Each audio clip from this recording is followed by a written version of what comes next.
Cosmetic സർജറിക്ക് വിധേയമായവർ പാസ്പോർട്ടിൽ photo update ചെയ്യണമെന്ന നിർദ്ദേശം. ശസ്ത്രക്രിയ നടത്തിയവരെ പരിശോധിച്ച് സ്ഥിരീകരിക്കാൻ സമയമെടുക്കുന്നത് മൂലം വിമാനയാത്ര വൈകുന്നത് ഒഴിവാക്കുകയാണ് ലക്ഷ്യം. സൗന്ദര്യ ശസ്ത്രക്രിയയ്ക്ക് വിധേയരാവുകയും മുഖരൂപത്തിൽ മാറ്റം വരുത്തുകയും ചെയ്ത യാത്രക്കാരുടെ തിരിച്ചറിയൽ രേഖകൾ വിമാനത്താവളങ്ങളിൽ പരിശോധന നടത്തി സ്ഥിരീകരിക്കുന്നതിന് സമയമെടുക്കുന്നത് ശ്രദ്ധയിൽപ്പെട്ടതോടെയാണ് GDRFA പുതിയ തീരുമാനം പ്രഖ്യാപിച്ചിരിക്കുന്നത്.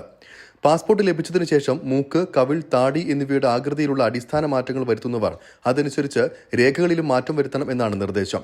ഇത്തരക്കാർ തങ്ങളുടെ ഏറ്റവും പുതിയ ഫോട്ടോകൾ ഉടൻ തന്നെ പാസ്പോർട്ടിൽ പതിപ്പിക്കണമെന്ന് Dubai General Directorate of Residency and Foreigners Affairs ആവശ്യപ്പെട്ടു. മുഖത്ത് സംഭവിക്കുന്ന മാറ്റങ്ങളുമായി പൊരുത്തപ്പെടുന്ന തരത്തിലുള്ള ഫോട്ടോയാണ് നൽകേണ്ടത്. നേരത്തെ ഇമിഗ്രേഷൻ സിസ്റ്റത്തിൽ വിവരങ്ങൾ കൃത്യമായി ലഭിക്കുന്നതുവരെ ഇത്തരത്തിൽ സൗന്ദര്യ ശസ്ത്രക്രിയ നടത്തിയവരെ പരിശോധനയ്ക്കായി മാറ്റി നിർത്തേണ്ടി വന്നതിനാൽ പലരുടെയും യാത്ര മുടങ്ങിയിരുന്നു. ഇത് ഒഴിവാക്കാൻ വേണ്ടിയാണ് പുതിയ നടപടി. കൃത്രിമ യാത്രാരേഖകളുമായി ദുബായിലെത്തുന്നവരെ പിടികൂടാനും പുതിയ തീരുമാനം ഉപകാരപ്പെടുമെന്നും അധികൃതർ വ്യക്തമാക്കി. ഈ വർഷത്തെ ആദ്യ 3 മാസങ്ങളിൽ 366 കൃത്രിമ യാത്രാരേഖകളാണ് പിടികൂടിയതെന്ന് താമസ കുടിയേറ്റ വകുപ്പ് കഴിഞ്ഞ ദിവസം അറിയിച്ചിരുന്നു. അരുൺ പാറാട്ട്, 24, ദുബായ്.